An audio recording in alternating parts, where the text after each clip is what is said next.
جس کا مجھے اور آپ کو بے صبری سے انتظار تھا، وہ ہمارے ضلع کے بہت قدیم خطیبوں میں شمار ہوتے ہیں، جن کی خطابت کا چرچا ہمارے ضلع بجنور کے اکثر گاؤں میں ہوتا رہتا ہے۔ گاؤں کے لوگ ان کو سننا زیادہ پسند کرتے ہیں۔ آپ سمجھ گئے ہوں گے میرا اشارہ کلام حضرت مولانا قاری محمد دلشاد صاحب، امام و خطیب مسجد آدم پور متصل شہر بجنور، وہ یہاں تشریف رکھتے ہیں۔ میں اس تمہید کے ساتھ ان سے درخواست کر رہا ہوں کہ میرا دل کیوں نہ قائل ہو تیری سحر لسانی کا، میرا دل کیوں نہ قائل ہو تیری سحر لسانی کا، سنا ہے ہر طرف چرچا ہے تیری جادو بیانی کا۔ حضرت قاری دلشاد احمد صاحب شہر بجنور سے تشریف لائے ہیں۔ میں درخواست کر رہا ہوں کہ آپ کرسی خطابت پر تشریف لا کر اپنے مواعظ حسنہ سے ہم سامعین کے قلوب کو مجلہ و مصفہ فرما دیں۔ الحمدللہ نحمده ونستعینه ونستغفره ونؤمن به ونتوکل علیہ ونعوذ باللہ من شرور انفسنا ومن سیئات اعمالنا من يهده الله فلا مضل له ومن يضلل فلا هادي له ونشهد أن لا إله إلا الله وحده لا شريك له ونشهد أن سيدنا وسندنا وشفيعنا وحبيبنا ونبينا ومولانا محمدا عبده ورسوله صلى الله تعالى عليه وسلم أما بعد فأعوذ بالله من الشيطان الرجيم بسم الله الرحمن الرحيم لقد كان لكم في رسول الله أسوة حسنة صدق اللہ العظیم۔ سبھی حضرات ایک مرتبہ بلند آواز کے ساتھ درود پاک پڑھ لیں۔ اللہم صلی علی محمد وعلی آل محمد کما صلیت علی ابراہیم وعلی آل ابراہیم انک حمید مجید۔ اللہم بارک علی محمد وعلی آل محمد کما بارکت علی ابراہیم وعلی آل ابراہیم انک حمید مجید۔ اے رب العلا میرے دل کے پورے یہ ارمان کر دے، اے رب العلا میرے دل کے پورے یہ ارمان کر دے کہ جیسے مسلمات عہد نبی میں تو ہم سب کو ایسا مسلمان کر دے۔ آمین کہہ لو یار، آمین پہ ٹیکس نہیں لگتا، ابھی پیسے لینے کی باری نہیں ہے، آوے گی، لیکن آمین کہہ لو بھائی۔ بچا لے اہل ایمان کو الہی شرک و بدعت سے، بچا لے اہل ایمان کو الہی شرک و بدعت سے، سوارے زندگی اپنی یہ پھر قرآن و سنت سے۔ الہی رونق اسلام کا سامان پیدا کر، الہی رونق اسلام کا سامان پیدا کر، دلوں میں مومنوں کے الفت قرآن پیدا کر۔ صدر محترم و معزز علماء کرام، قابل قدر سامعین حضرات، اللہ رب العالمین کا لاکھ لاکھ شکر و احسان ہے۔ رب نے اپنا فضل فرمایا، احسان فرمایا کہ ہم سبوں کو اپنی محبت میں اپنے حبیب تاجدار مدینہ حضرت محمد مصطفیٰ صلی اللہ علیہ وسلم کی محبت میں جمع فرمایا۔ میرا مولا ہم سب کے جمع ہونے کو قبول فرما لے، حق بات کہنے کی، حق سننے کی، حق پر عمل کی توفیق عطا فرما دے۔ میرے بھائیوں، میں نے اللہ رب العالمین کے مقدس کلام، بابرکت کلام، عظمت و بلندی بڑائی والے کلام کی ایک بڑی مختصر سی آیت تلاوت کی ہے۔ آؤ اپنے رب سے سوال کرتے چلیں، اے باری الہ، اے اس کائنات کے بنانے اور سجانے والے، اے ہم سب کے معبود برحق، اے ہم سب کے حاجت روا، اے ہم سب کے مشکل کشا، آخر بتا تو صحیح اس آیت مبارکہ کے اندر تو ہمیں کیا پیغام دینا چاہتا ہے، آخر ہمیں کس بات کے بارے میں بتا دینا چاہتا ہے۔ تو میرے بھائیوں بزرگوں، تمہارا اور میرا پیدا کرنے والا، اس کائنات کا بنانے اور سجانے والا جبریل سے کہتا ہے، اور جبریل جا کر کے میرے محبوب کو پیغام دے۔ پھر اپنے محبوب سے پیغام دلوایا، کیا فرمایا؟ تیرے اور میرے آقا کی زبان سے نکلے ہوئے الفاظ پیغام کس کا ہے؟ رب کائنات کا ہے۔ رب بتا دینا چاہتا ہے، رب آگاہ کر دینا چاہتا ہے، رب ہمیں ایک پیغام دینا چاہتا ہے۔ رب نے کیا کہا؟ ایمان والوں سے مخاطب ہے اللہ، یہاں غیر ایمان والوں سے مخاطب نہیں، مشرکوں سے مخاطب نہیں، دہریوں سے مخاطب نہیں، مجوسیوں سے مخاطب نہیں، بلکہ کس سے مخاطب ہے؟ ایمان والوں سے مخاطب ہے۔ کیا کہہ رہا ہے؟ اے ایمان والو، ہم نے محمد صلی اللہ علیہ وسلم کو تمہارے لیے بہترین نمونہ بنا کر کے بھیجا ہے۔ جو راہ ہدایت پانا چاہتا ہے، جو کامیابی و کامرانی کے زینے پر چڑھنا چاہتا ہے، وہ تاجدار مدینہ حضرت محمد مصطفیٰ صلی اللہ علیہ وسلم کے اسوہ حسنہ کو مضبوطی سے تھام لے، کامیاب ہو جائے گا۔ ہو جائے گا یا نہیں ہو جائے گا بھائی؟ میرا تو یقین ہے یار، آپ لوگ بھی کہہ دو ہو جائے گا نا؟ ہاں ہو جائے گا انشاءاللہ، کیونکہ نبی تاجدار مدینہ حضرت محمد مصطفیٰ صلی اللہ علیہ وسلم نے پیدائش سے لے کر قبر کے گڑھے تک جانے کے جتنے مراحل سے انسان گزرتا ہے، جتنے حالات سے انسان گزرتا ہے، اس کے بارے میں ہمیں آگاہ کر دیا ہے، ہمیں ہر اعتبار سے بتا دیا ہے، ہمیں زندگی جینے کا سلیقہ دیا ہے کہ کون سے موقع پر تمہیں کون سا کام کرنا ہے۔ آؤ کالی کملی والے کے دربار چلتے ہیں۔ کالی کملی والے نے فرمایا، اگر تیرے یہاں بچے کی پیدائش ہو تو وہاں اگر طریقہ ہو تو تاجدار مدینہ کا ہو، اگر تیرے یہاں بیاہ شادی کا معاملہ ہو تو وہاں بھی طریقہ تاجدار مدینہ کا ہو، اگر تیرے یہاں تجارت و ملازمت کا معاملہ ہو تو وہاں بھی طریقہ تاجدار مدینہ کا ہو، اگر تیرا دنیا سے جانے کا نمبر آئے تو وہاں بھی طریقہ تاجدار مدینہ کا ہو۔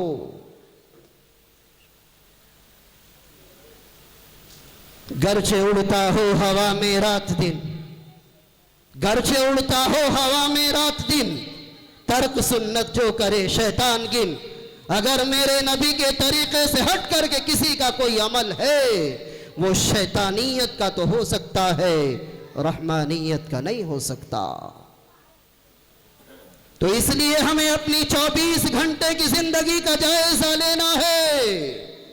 تیری جو اپنی زندگی گزر رہی ہے، نبی کے طریقے کے مطابق گزر رہی ہے یا نبی کے طریقے سے ہٹ کر کے گزر رہی ہے؟ آؤ بتاتا چلوں، ہم نے ہر اعتبار سے نبی سے مقابلہ کیا، نبی نے سبق دیا۔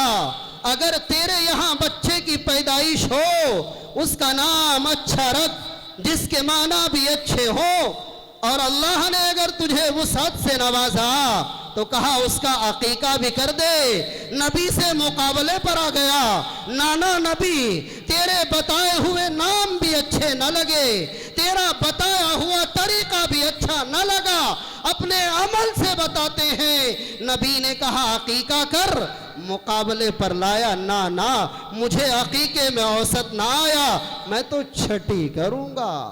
کیوں بھائی؟ یہی ہے نا، مولویوں کے پاس جاؤ، مسجد کے امام کے پاس جاؤ، اگر وہ مسئلہ بیان کر دے اور آپ کو بتا دے تو آپ کی سمجھ میں نہ آئے گا۔ اگر نام ہی کے بارے میں جا کر کے تحقیق کر لے، حضرت میرے یہاں بچے کی پیدائش ہوئی ہے، ذرا اچھا سا کوئی نام بتا دو، اگر کسی صحابی کے نام پر بتا دے، اگر کسی نبی کے نام پر بتا دے، اگر کسی اولیاء اللہ کے نام پر بتا دے، منہ بڑے عجیب انداز میں بناوے گا اور کہے گا نہ مولوی صاحب کوئی نیا والا بتاؤ، آج کے زمانے کا بتاؤ۔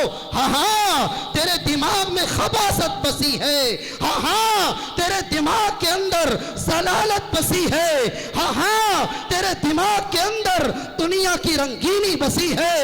اگر تیرے دل و دماغ کے اندر نہیں ہے تو نبی سے جس درجے کی محبت ہونی چاہیے وہ محبت نہیں ہے۔ اگر وہ محبت ہوتی تو اپنے بچوں کا نام صحابہ کے نام پر رکھتا، انبیاء کے نام پر رکھتا، اولیاء اللہ کے نام پر رکھتا، اسی جانے والے کے پاس جس سے نام معلوم کرنے گیا۔ اگر آج کے جنہیں تم ہیرو کہا کرتے ہو، میں انہیں اپنی زبان میں کنجر و کنجری کہا کرتا ہوں، اگر ان کے نام پر تجھے بچے کا نام بتائے، بچی کا نام بتائے، بڑا خوش ہو کر کے کہے گا ہاں یہ بڑا اچھا نام ہے، جو کہ تیرے دل و دماغ کے اندر خباثت گھسی ہے۔